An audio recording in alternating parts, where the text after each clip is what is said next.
Hi, I'm Chris from Future Music. We're here on the Behringer stand with Mario, who's going to take us around some new products from Behringer here, some controllers, a mixer, a whole heap of stuff. So let's start with this one. Yeah, that's the X Touch Series. These are remote controllers, service remote controllers. 3 different models. That's the X Touch, the biggest one, the X Touch Compact, and the X Touch Mini. Starting with this one here, that's the X Touch. It has 8 motorized touch-sensitive faders.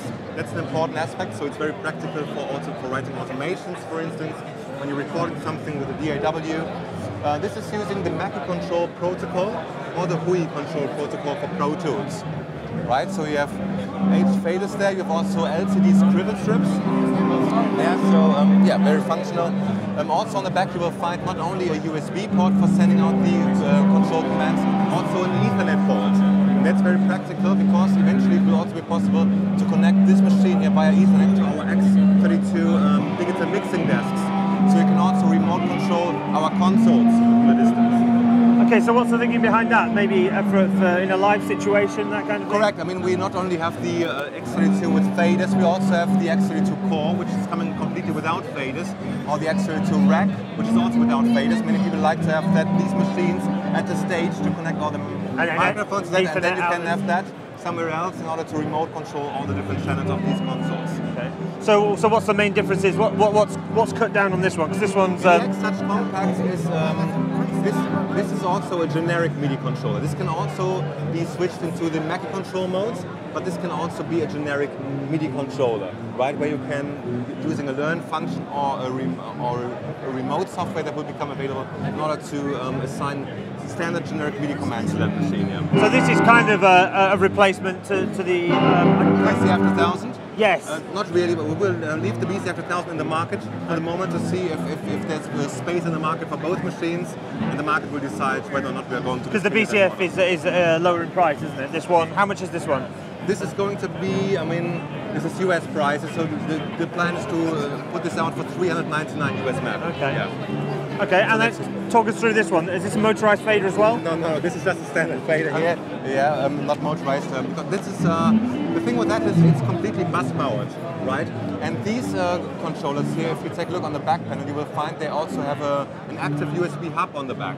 Right, so you can connect this X Touch MIDI, directly to the back of these machines here, and you just require one USB slot on your computer, and you can connect the MIDI directly to the Compact or to the X Touch, and then you have some more controls for a certain DST plugin or whatsoever. And will this work with iPads? Is it compatible with iPads and iOS devices? I'm not sure actually. If that's something I don't know. I've not tried it. I mean, this is still not. I mean, it's not really. It's not fully developed, so it still takes like 2 or 3 months. This is a prototype version. It's a prototype, and I actually can't answer the question, but it could very well be the case. Of course, using the camera connector for the iPad. And we'll find it out. $99. That's $99. Yeah. Okay. And when are these looking to be available? Yeah, well, this should be the X Touch Mini should be available in the next 2 months, approximately. The Compact in the next 3 to 4 months, and this, same time frame approximately as with the Compact. Okay. Second to third quarter, I would say. Cool. Okay, we're still here with Mario on the Behringer stand. We just moved around to look at this new Motor 49. Tell us a bit about this. Yes, well, the new Motor series, these are MIDI controller keyboards in 2 different sizes, 49 keys and 61 keys. But these are not just standard MIDI keyboards. The first thing that is very attractive with these machines is we have touch-sensitive motorized faders on a MIDI keyboard. We have a demo mode here, so if I press these buttons, you see these faders are moving actually. We have motorized faders, touch-sensitive on a MIDI keyboard. Here you can see we have 4 different bands for the faders. 1 to 8, up to 25 to 32. For the encoder, plus we have also a 9th fader here that is not motorized. This can be used for the master, as master fader. Here we have 8 encoders, also 4 bands for these 8 encoders to change between different programs that you've created, and also velocity sensitive pads are available. Again, in that section here, you also have 4 different banks for these pads. So 4 banks for the pads, 4 banks for the encoders, and 4 banks for the motorized faders. And I don't know whether we can see in this slide, but these are backlit, these pads as well? That's correct, yeah, they are. You can assign the colours, or how does the colour scheming work? I mean, also these units are also not fully developed yet, so I can't say this with 100% certainty, but yeah, you see that's possible, so it should be happening. Colour-coded pads should be implemented. Yeah. I guess when you flick through the different banks, possibly each bank will be colour-coded. This would be an option, yeah. Yeah, that's what I would do. Yeah. Okay. Well, also we provide after-touch functionality with the keypad as well. So after-touch. Monophonic after-touch? No, just one. Monophonic, not polyphonic. Correct. Yes. So one command per MIDI channel, so to say. Okay. Yeah. Right. We also provide a nice large display that shows all the information that you require.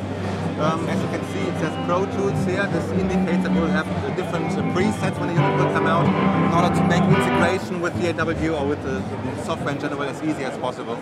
There's also a built-in hardware arpeggiator, right? So you can play chords and you can play back the single notes of the chords in different ways. There will be different playback modes.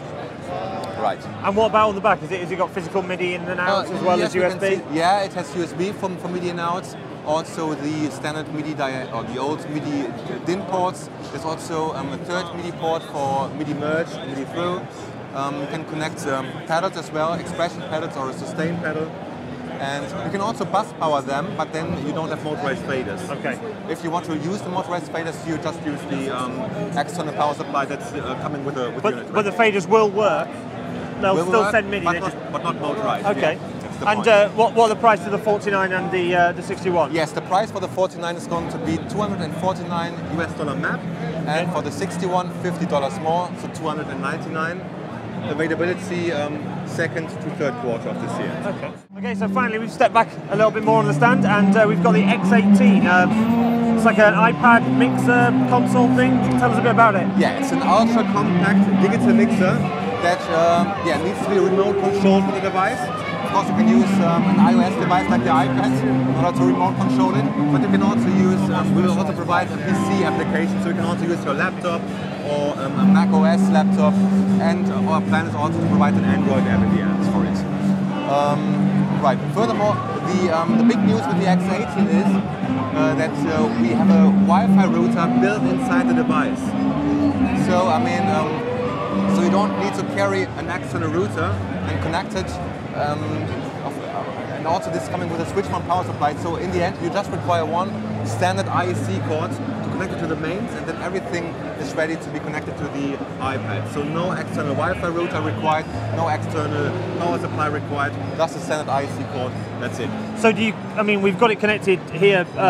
But can you connect via Wi-Fi then to the app? That's just for recharging it. Okay. That's just for recharging it. That's always connected via Wi-Fi, not via cable. Always. And that's the same with laptops and everything like that as well? That's correct, yeah. It's always meant to be controlled wirelessly. We have 16 Midas design preamps on the X18. These are the same preamps as we have on our award-winning X32. Furthermore, on the back there is some USB audio interface directly integrated. So you can stream 18 discrete audio signals to your computer for recording purposes, or get 18 discrete audio signals back.